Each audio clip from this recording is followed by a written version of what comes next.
Good evening, everyone. So let's begin our Shanti Mantra and the class. Shri Gurubhyo Namah Harihi Om. Om Shri Mahaganapataye Namaha. Om Sahana Bhavatu Sahanau Bhunaktu Sahavidyangkaravavahai Tejasvinavadhitamastu ma vidvishavahai. Om Shanti Shanti Shanti. Om Tat Sat.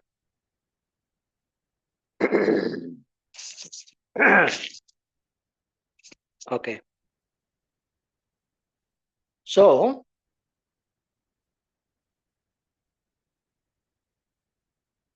in the general discussions about lifestyle choices, about the spiritual life versus material life, about what is right and what is not so right, in all these discussions, there are two fundamental principles that guide our thinking and decision making regarding what is okay, what is not okay, what is recommended, what is prohibited.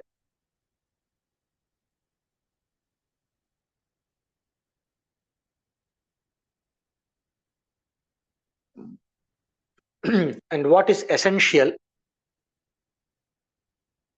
So,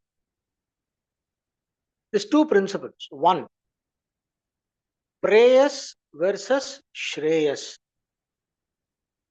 That which is immediately pleasing and immediately pleasant and comfortable,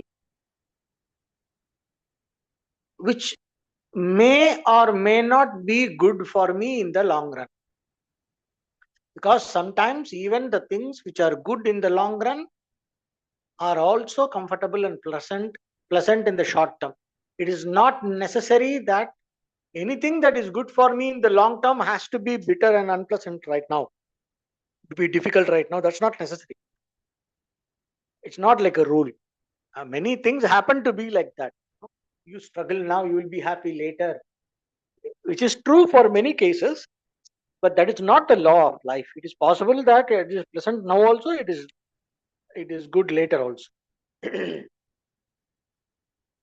So what is the prioritizing? But the thinking here, prayers points to the way of thinking, where I am always prioritizing what is comfortable right now, and I don't give importance to what is good in the long run. Or I am not able to have the foresight and appreciation. I am not able to allow my long-term goal to control my decision making and choice over actions right now. My current the addiction to immediate comfort takes precedence and takes control over my choice over actions. This is preyas. Shreyas is that which is good in the long run. In another meaning, Shreyas is what is the ultimate good. In when it comes to the context of Bhagavad Gita or Vedanta, here Shreyas means moksha. Ultimately, it means moksha, but it can also mean dharma and other things which are in alignment with Ishvara Tattva, in alignment with the universal good, and in alignment with the eternal values that will lead us towards towards harmony, peace, and happiness as predominant aspects of our towards wisdom, etc. Can also means a dharmic life, Shreyas. So that which takes us towards more punya, that could also be considered as Shreyas, but ultimately Shreyas means moksha. Okay. So in Bhagavad Gita, Sri Arjuna is asking Lord Krishna, please tell me what Shreyas. show me the path to the Shreyas. That's what he asks. And then the entire teaching begins. And then he says, I surrender to you as your student. Please take me as your student and tell me, show me the way to the Shreyas. Open this, no? Sorry? I'm sorry. My mistake.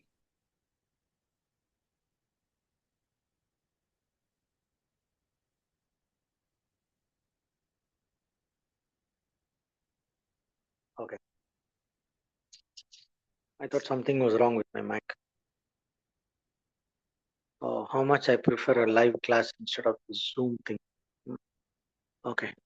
So, so he says, please take me as your student and show me the way to what is Shreyas. So these two things, this one principle is Shreyas versus Preyas. Learning to tune our thinking and our prioritizing and our value system towards Shreyas instead of Preyas. That is one thing that we need to develop. And in connection with that, the knowledge of the three gunas, sattva, rajas, and tamas, and gradually in time learn to maximize sattva guna in all aspects of our life. You may ask me, what about different kinds of people? Humanity has different kinds of people. There are tamasic people, there are rajasic people, there are sattvic people. I myself have told that life needs all the three gunas, and we need all kinds of people. This life is like a painting. Every guna has its place. Every person dominant with one guna or the other has his or her place. Tamasic people have their place in scheme of things. Rajasic people have their place in scheme of things. Sattvic people have their place in the scheme of things. The whole world cannot become sattva, correct? But the discussion is not about transforming the whole world. It is about transforming myself and training myself on the path towards the eternal good, the Shreyas. So that is the context here. We are talking about individual evolution, individual spiritual growth. We are not talking about transforming the world.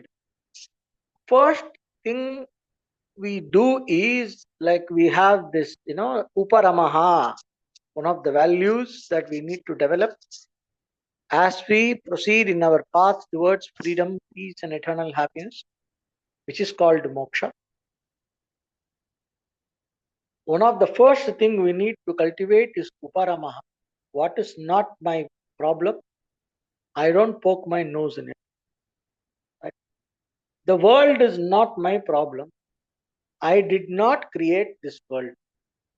I was born in this world. When I came, this world was already there with all its good and bad. Then I have a small domain of operation where I have my duties and commitments and my obligations. Me to be a contributor while I am a consumer. I am here, I have taken birth here in order to pursue my Purushartha. It has to be very clear. It is very different from being selfish. A selfish person is a consumer without being a contributor. Takes, and takes. And sometimes takes what is in the other person's plate also. That is a selfish person. We are not talking about that. We are talking about a balanced, sustainable, healthy growth of oneself towards the pursuit of one's goals, both material and spiritual. And which means I contribute as much as I consume.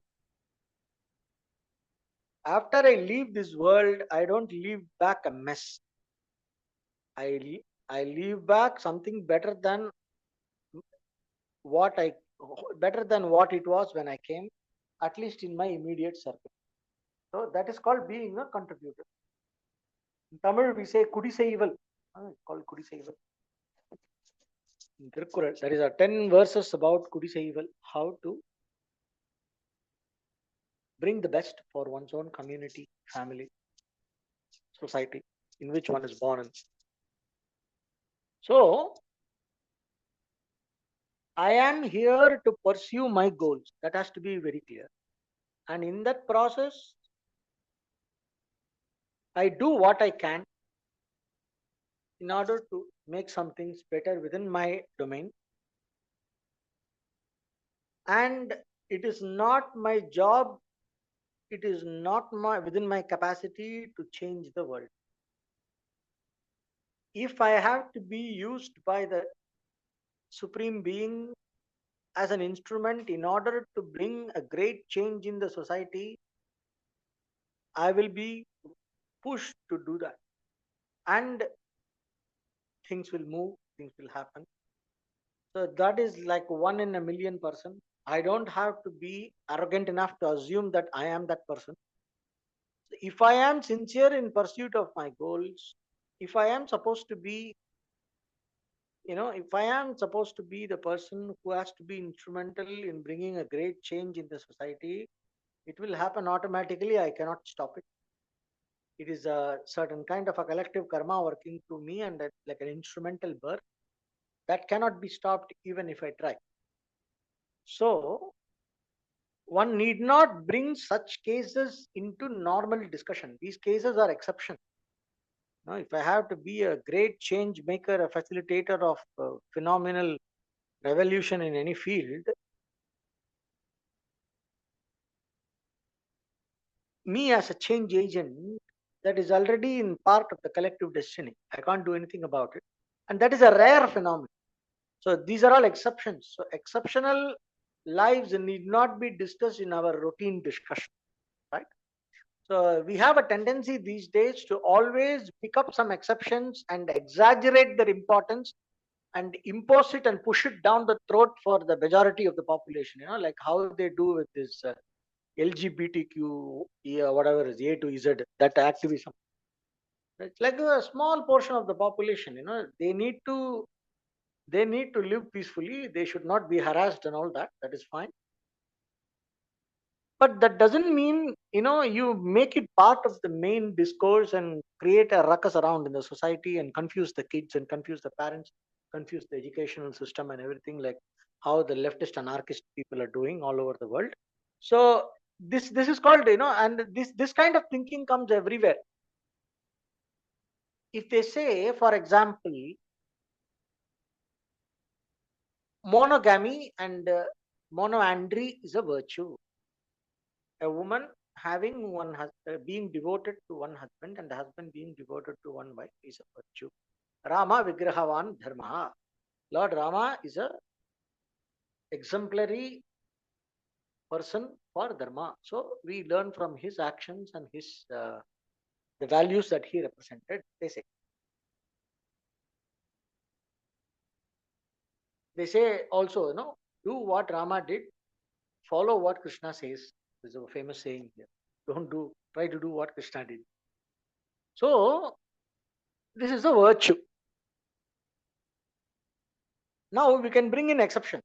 Rama had one wife, but his father had 60,000 wives.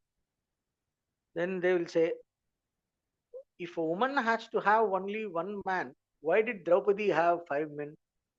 This kind of, they will go and dig exceptions, exceptional situations. Exceptional situations also have exceptional a clause of the exceptional clauses in those epics. It is an entire package. They don't read all that. They will say, for example, in the Vedic age, the rishis ate beef. This is another thing. They will go and dig out things like this. There are people who go and dig out things like this and then start lampooning the entire tradition, and then, diverting the discourse from the main purpose of the whole thing. So, let us not talk about exceptions. So, we are here to pursue our Purushartha. This is the common fact of most people. We are here to pursue our Purushartha. And In that process, we contribute as much as possible while we consume. Right? This is one.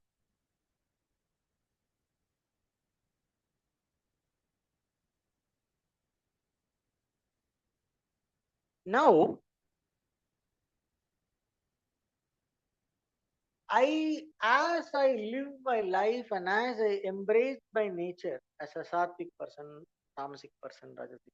So when I'm saying I am, as I embracing my nature, and as I evolve to a point where I understand the pursuit of self knowledge as the most worthy of all pursuits, among the four purusharthas, dharma, artha, kama, moksha, righteous conduct and ethical living, um, and all the other spiritual values in action, social spiritual values, religious life, etc.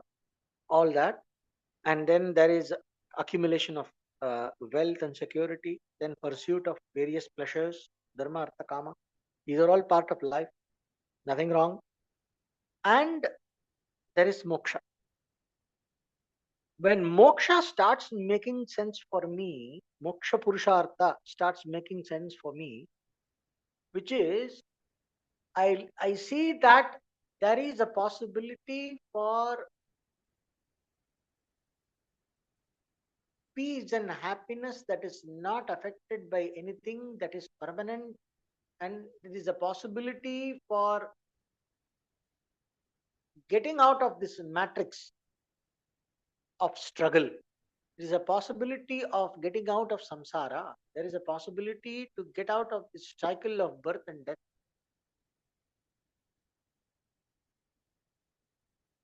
By discovering that eternal peace, which is my true nature while I am alive, which frees me from the need to pursue anything.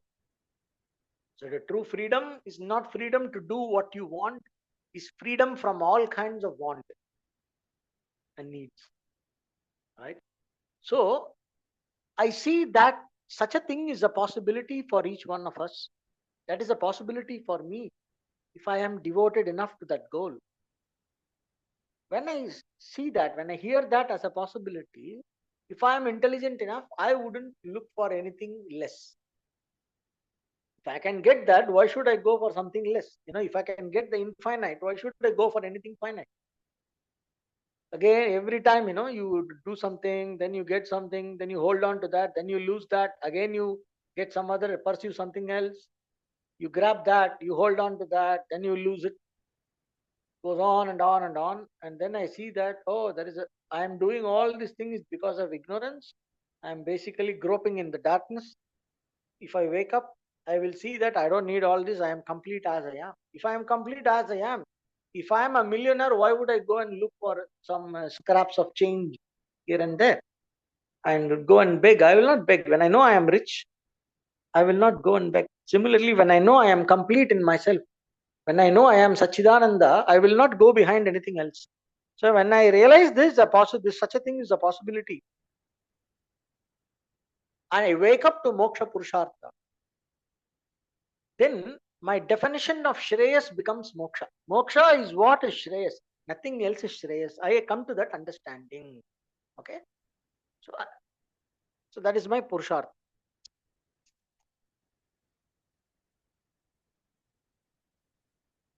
So while I am devoted to that Purushartha,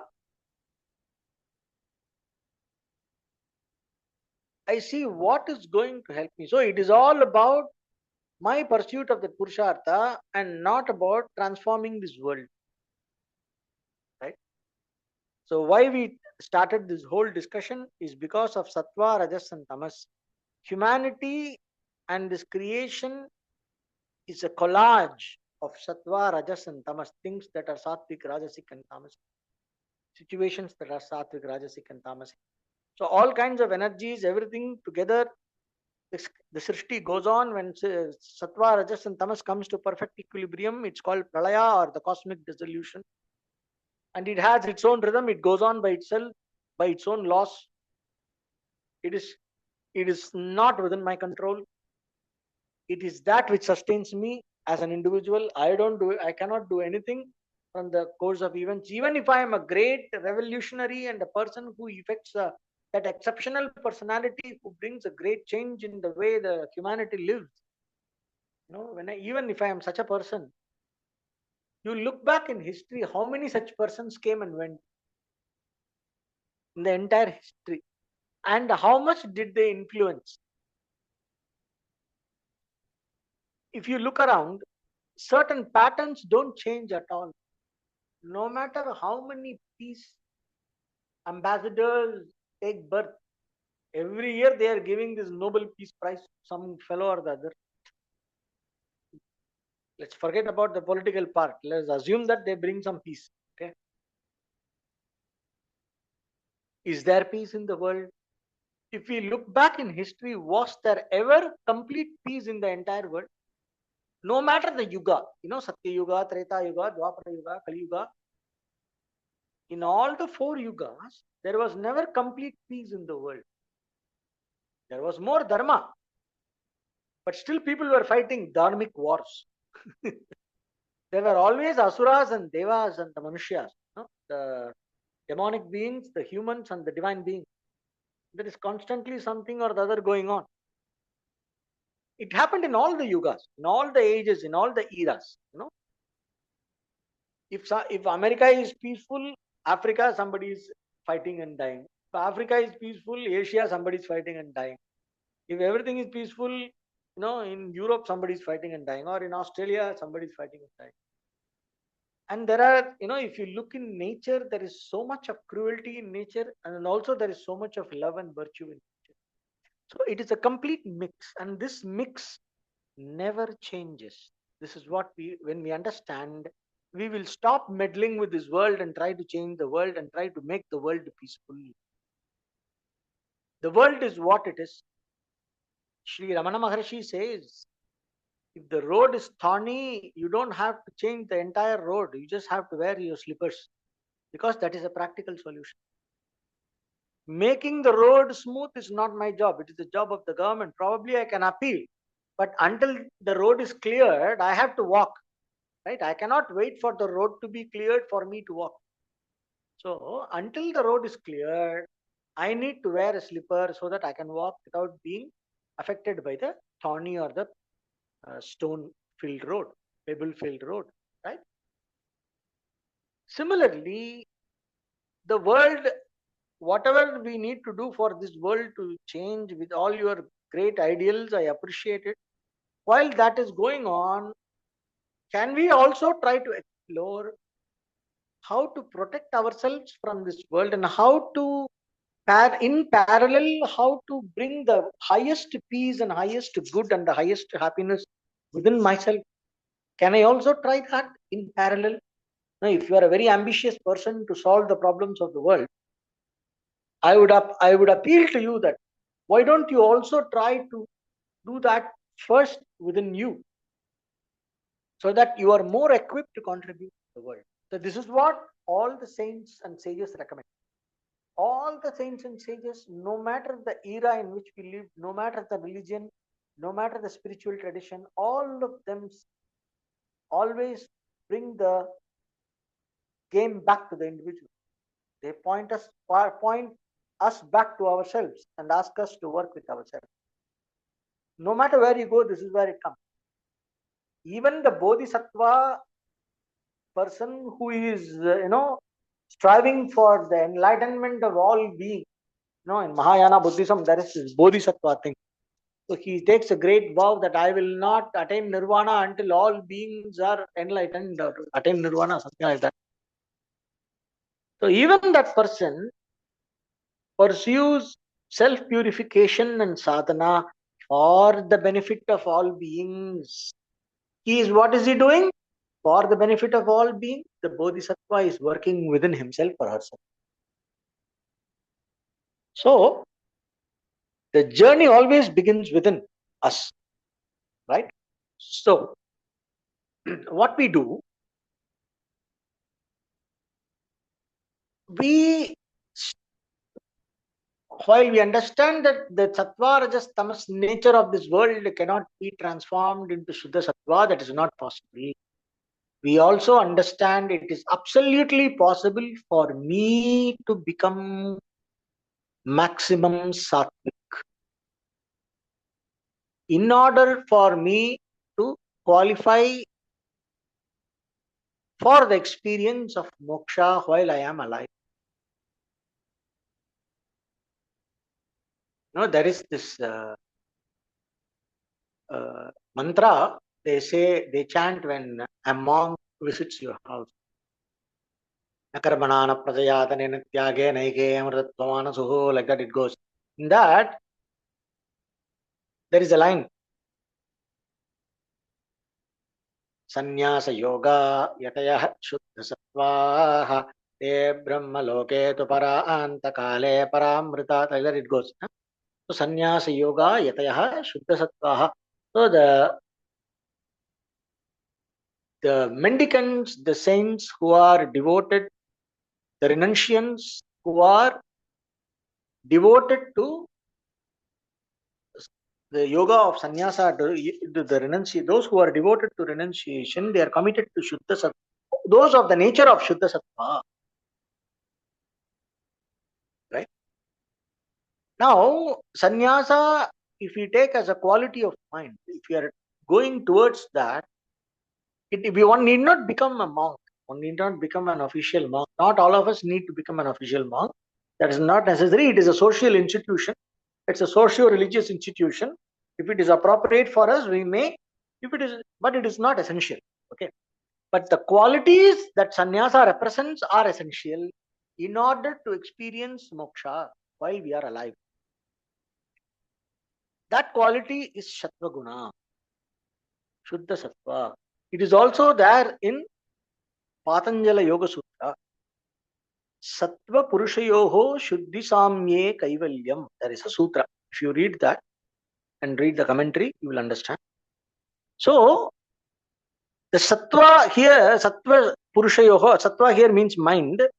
The purity of the manifest consciousness and the Supreme Being, which is the witness, the Purusha, is when it is equal, which is basically meaning Shuddha Sattva, where the qualities of Rajas and Tamas are negligible. I will not say zero, negligible.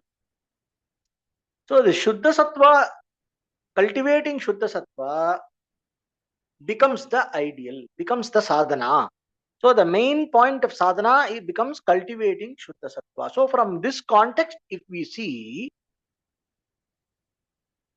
we may interpret that line in Bhagavad Gita. It says Sarvadharman Parityajya Mamekam Sharanam Vraja. So I am going to use that line here in our context for justifying a certain thing. See, we have discussed in when we are in the when we have chosen the path towards the ultimate good, which we understand as moksha, alone as the ultimate good, and when we are pursuing that, cultivating Shuddha Sattva becomes imperative. I am on the path towards Shuddha Sattva. This path towards maximizing Sattva Guna in me is in all levels. It is not just, it is not just, in one part of the mind at some time, 1 hour in the day, I am Sattvic. This is my Sattvic hour. It's good. It's good to start with that. If I can't manage the entire day in all my activities, I at least decide my Sattvic day of the week, or my Sattvic day of the fortnight. Ekadashi is my Sattvic day. Like that, something I have to begin somewhere. That is all right, but that is not enough. So my target is to become maximum Sattvic and negligible Rajasic, negligible Tamasic and minimum Rajasic. Maximum Sattvic, minimum Rajasic, negligible Tamasic. So that is my goal. So that comes in all levels. If you want me to put in this modern yoga language, in all my chakras, in all my levels of functioning, in all my faculties of action and perception, in all my actions, in my food, in my clothing, in my activities, in my interactions, in my speech, in my thinking. Now, this is a conscious choice which rises above my religious commitments. This is where I am arriving at. This is where I am going to use the Sarvadharman Parityajya line. Yeah. This is a conscious choice. I have told also in our discussions that, for example, about when we discuss about religious rituals and all that, I think somewhere we have discussed there is absolutely nothing wrong in offering animal sacrifice to deities. It is prescribed in the scriptures, it is there in the tradition, so it is absolutely okay. The question is, do I need to do that? That is the question. Lord Rama ate meat, Arjuna, when he was doing tapasya, yoga, standing on one leg, doing all his practices for obtaining Pashupatastra, there is a scene where Lord Shiva comes to test him. He was very curious about Arjuna's valor, and so Shiva wanted to have some fun. So Lord Shiva comes and, like a hunter. Arjuna, during his thing, when you are a Kshatriya, you live in the forest, you are allowed to hunt and eat. Prescribed in the Shastra, it's allowed. One is not supposed to kill domesticated animals and eat, but one is allowed to hunt in the forest and eat the wild animals because they are used to that. And if in order to take care of one's survival. Okay?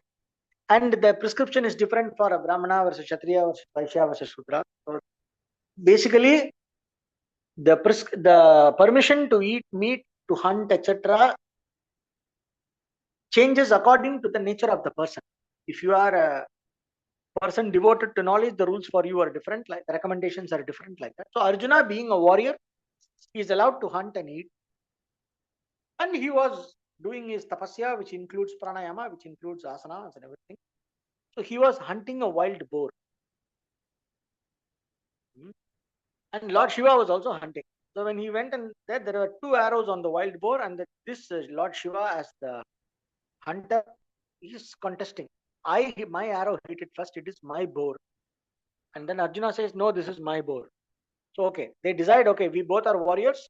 Let us have a duel and decide whoever wins will take the wild boar. And they start fighting.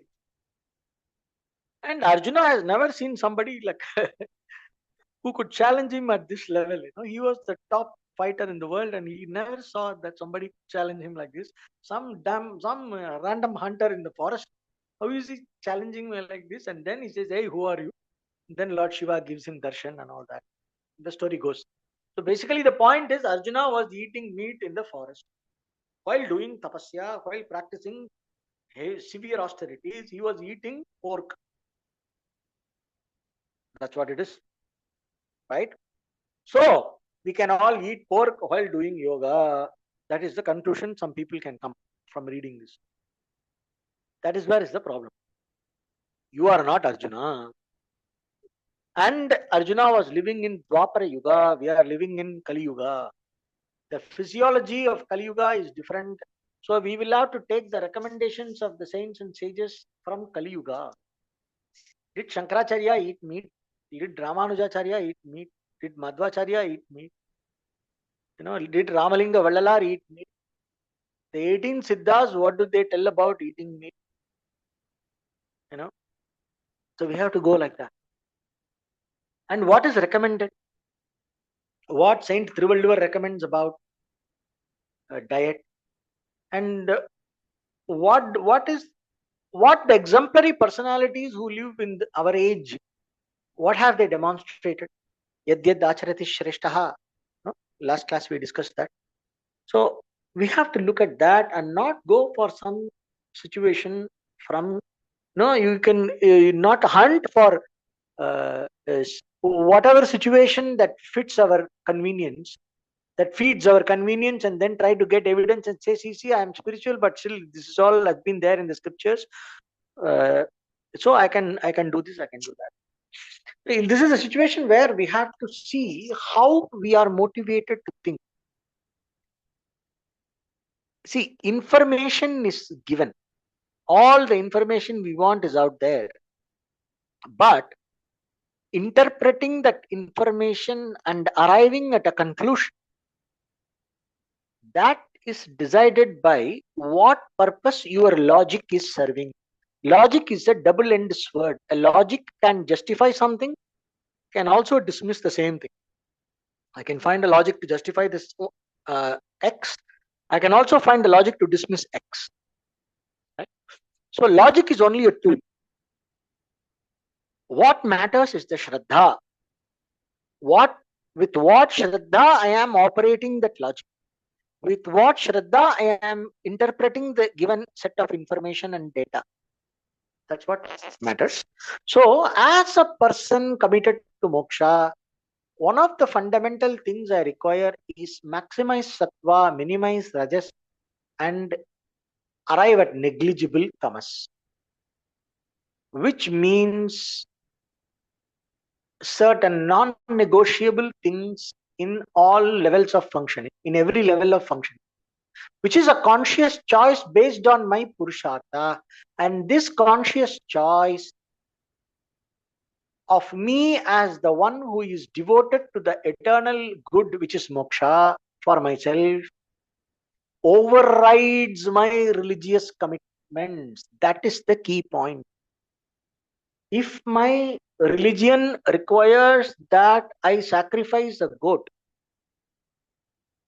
to my family deity or whatever,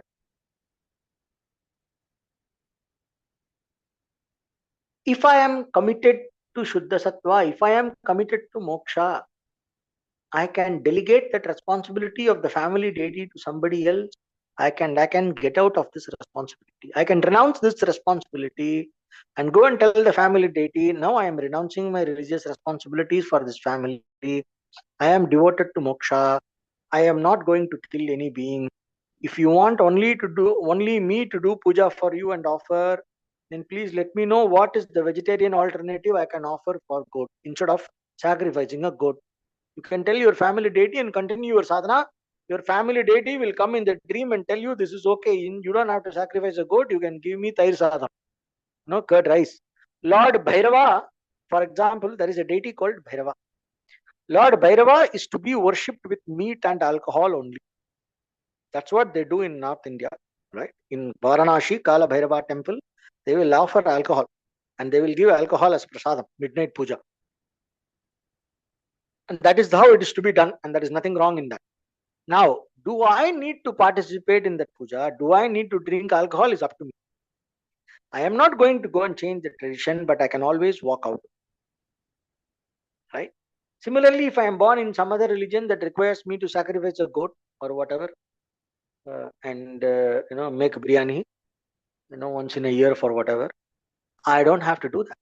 If I am in a religion that requires that I need to put a dead turkey on the table, I don't need to do that. If I am in a religion that requires that I have a pig on my table for for a certain religious occasion, I don't have to do that. Because some prophet sacrificed something at some time, I don't have to do that. Now, religion has its own purpose. Religion is very important for society. But once I have come to this point where I am committed to the highest ideal of moksha, I have the license to override my religious commitments because I am devoted to something that is higher than religion, which is spiritual freedom. This license is allowed for a Hindu, for a Muslim, for a Christian, for a Buddhist, for anybody, and even for a atheist doesn't count here because concept of moksha doesn't exist for an atheist. So let's forget him. No matter which spiritual tradition you are, the ritualistic religions part, there is a religious part which is mostly ritualistic and tradition based. There are certain commitments that is meant for keeping the community together, and it is meant for keeping certain legends and traditions going on, and I have the license to walk out of that. And this license is given in this shloka, Sarvadharman Parityajya Mamekam Sharanam Braja. I am giving a very broad spectrum, non-traditional interpretation.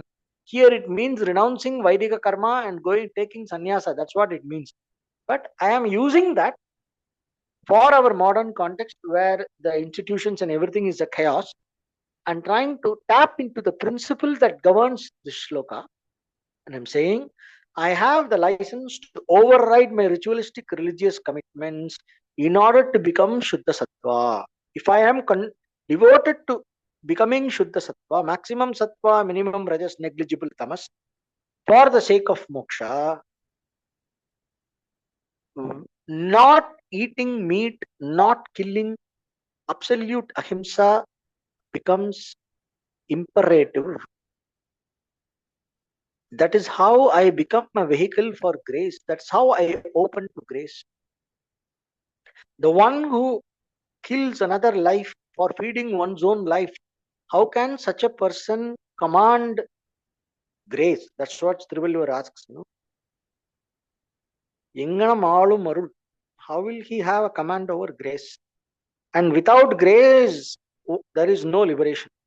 Even Lord Buddha says liberation comes by grace. He died eating pork meat. That is another story. I don't want to go into that.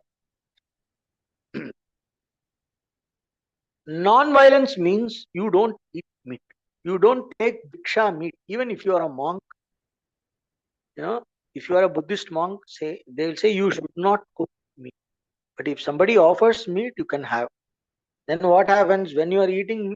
When the day for offering the monks to some special occasion comes, all the families that are the householder families, the lay people, they prepare very exquisite meat dishes to offer to the monks.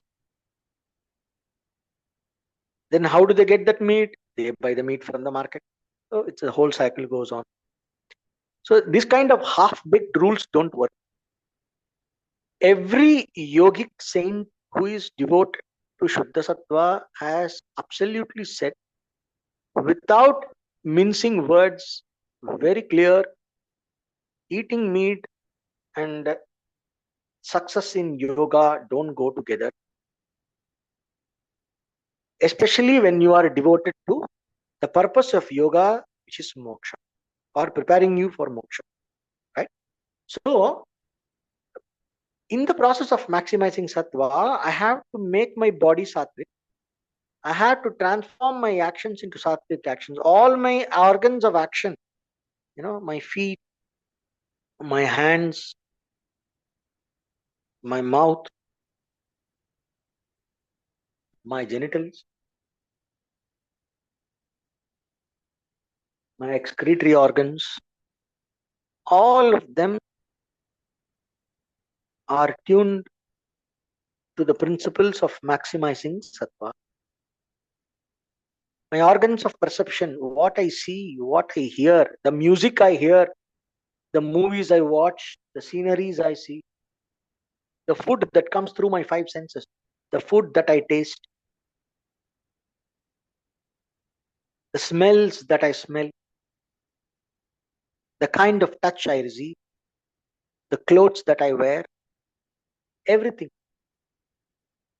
Every aspect of my life, I have to ruthlessly maximize sattva, minimize rajas, make tamas negligible.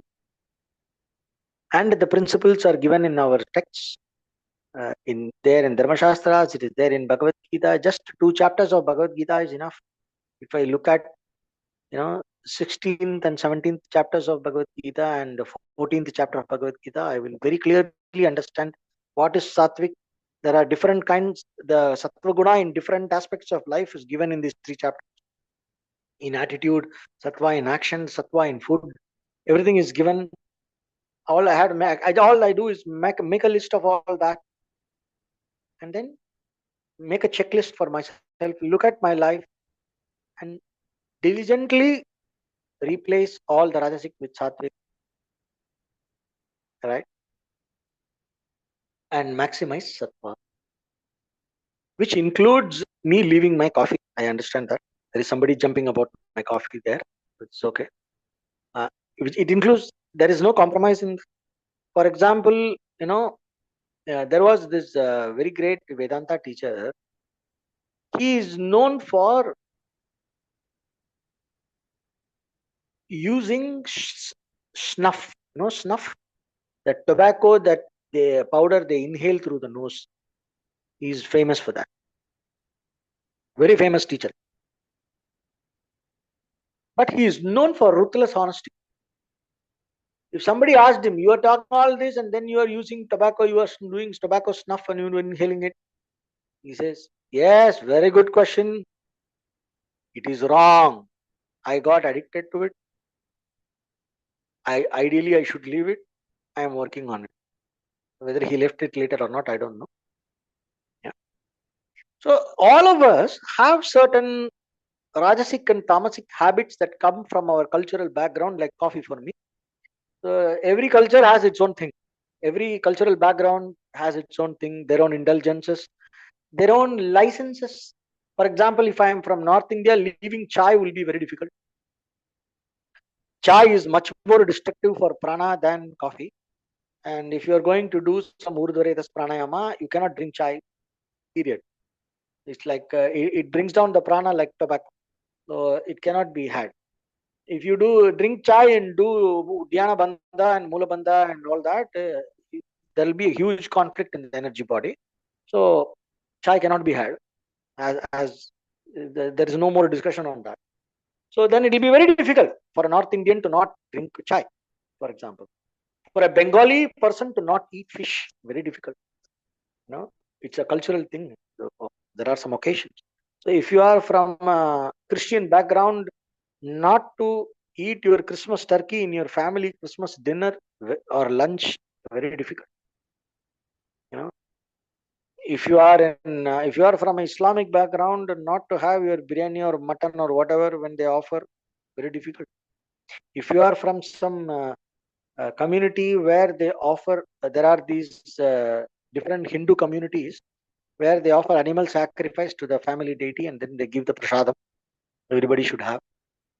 Whole community eats that, partakes that. If you don't participate in that, it's a huge offense. You know, there is a movie in which a scene comes. This guy is going to sacrifice a goat for their deity, and then there is this girl. She'll be like, ah, and she'll be turning her face. He said, "Don't kill, don't kill." And he will say, "Oh." He will ask her, "So have you become vegetarian?" She'll say, "No, no."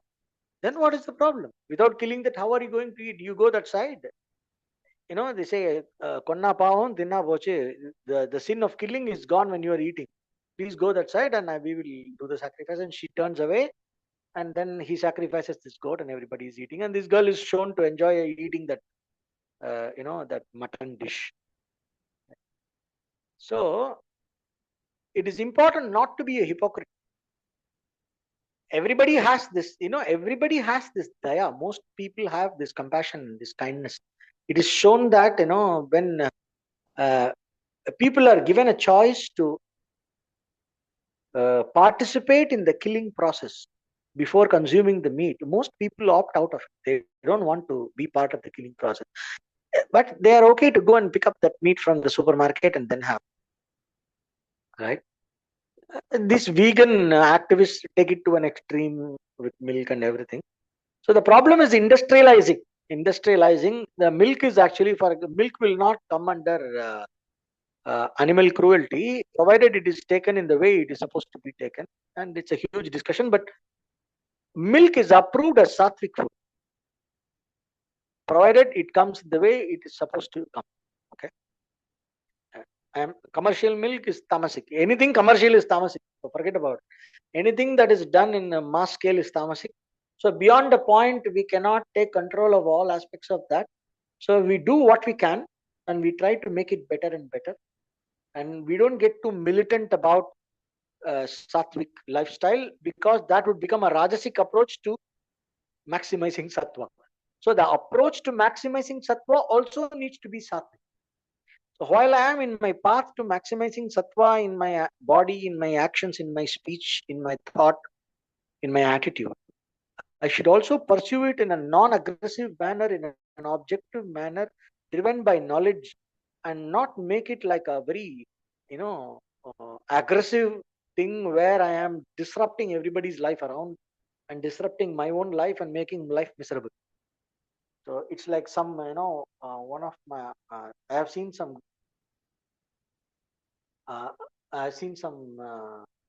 very ritualistically rigorous grannies. They make life miserable for everyone. So we say this party muddy. It's called muddy concept. This is good. It's good. But the way they implement it, so I had two grannies. Both the grannies were very obsessed with muddy, this ritualistic purity. One granny was able to do it in a very pleasant way. The other granny was very, uh, you know, was implementing the same thing with, with a lot of anger, with a lot of bitterness for others and everything. So in my process towards achieving Shuddha Sattva, maximizing Sattva, my journey in my attitude and my approach also, I have to find a sattvic way of doing it and not be very aggressive about it, and and try my best to implement it in a least hurtful manner for others. So that is part of ahimsa, right? So with these things in mind, uh, let us make that list. Probably, somebody can do this homework and make a small PDF for collecting all the sattvic details from chapter 14, 16, and 17 of Srimad Bhagavad Gita, and probably some in 18, chapter 18. And if somebody can do that like a homework and then share that PDF with all of us in the next Zoom class, it will be very useful. That would be a good seva. So sattvic lifestyle. So the main point I wanted to tell today was, it overrides every other commitment, every other socio-psychological, spiritual commitments, religious commitments. Socio-religious commitments can be overridden by one's own personal spiritual commitment. That's what I'm trying to say. Sarvadharman parityaja. If I have devoted myself to Shuddha Sattva and I am a soldier, I can resign my job and not be a soldier anymore. But while I am a soldier, I have to shoot. I can choose to leave being a soldier, but I cannot do that in the middle of the war. Once I have committed for a commission, once I have commissioned for a war, I have to see through the end of it, because I have already committed to that. It will be uh, that would make me a traitor for the nation. So if I am committed to the war, I should go there and shoot and kill, and it's all right. But after the war, I am allowed to rethink my options, and I can always resign. I can always walk out. Right? So Arjuna, you might ask, Lord Krishna pushed Arjuna to fight. I was also discussing in, I think, one of the previous classes. It is not the same as religion pushing people into war. It is not the same.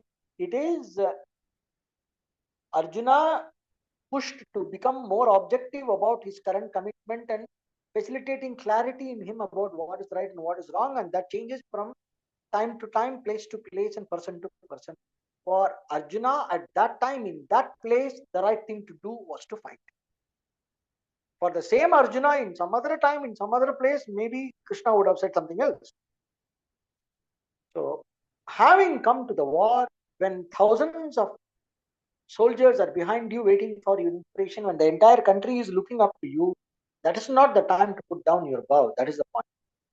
You could have decided to walk out of the war before the war, like sage Vidura. There was a character in Mahabharata called sage Vidura. He had a special bow, very divine bow. He broke that and left the kingdom and went and became a mendicant as a renunciate. It's absolutely okay. There is even a text called Vidura Niti. It teaches about ethical principles and moral values, and what are the ethical principles and moral values that govern our action. To develop clarity on that, there is a text called Vidura Niti. You can Google that, read that. PDF is available online.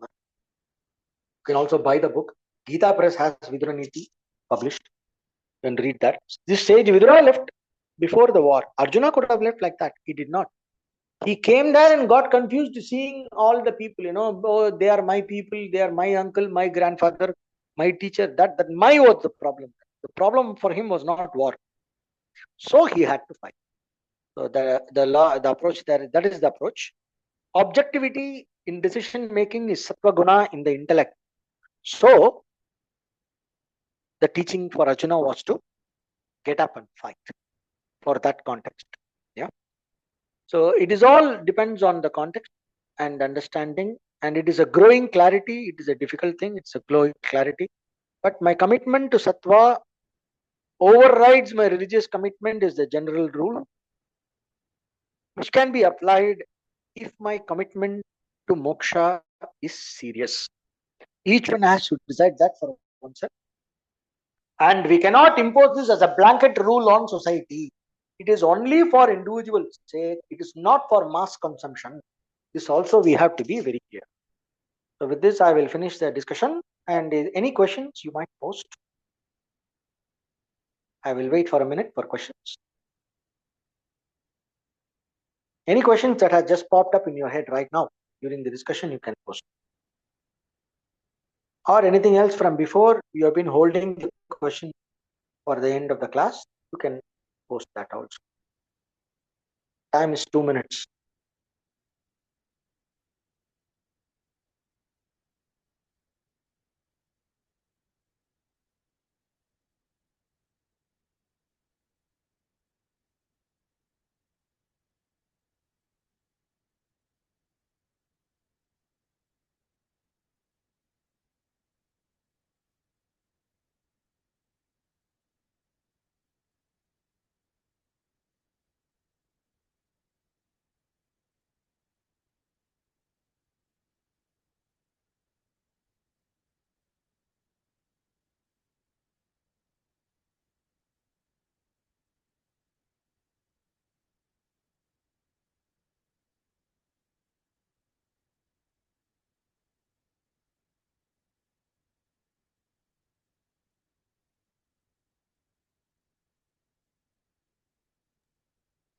Posted.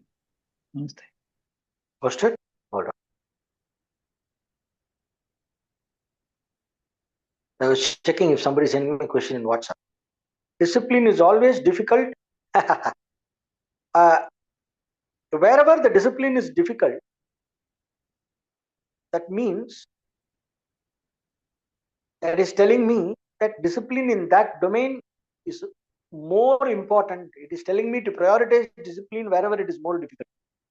That is the whole point of discipline. And the success of discipline is that over time the difficulty reduces and discipline becomes my nature. So that means if the discipline is getting less and less difficult, that is a pointer that the way I am implementing the discipline is in the right way. If my discipline is in the right way, with the right approach, in time it should become less and less difficult. The more I practice, the less difficult it becomes. So that is the marker. Difficulty in the beginning is the marker for importance of that discipline. Gradual reduction of difficulty in the discipline is the marker for the right way of implementing the discipline. Any other question? Did I answer your question? Okay. So I guess that's about it. Okay. I will finish the class. Om Purnamada Purnamidam Purnat Purnamudachyate Purnasya Purnamadaya Purnameva Vasishyate. Om Shanti Shanti Shanti. Om Tat Sat. Thank you. Thank you. Have a maximum Sattvic week.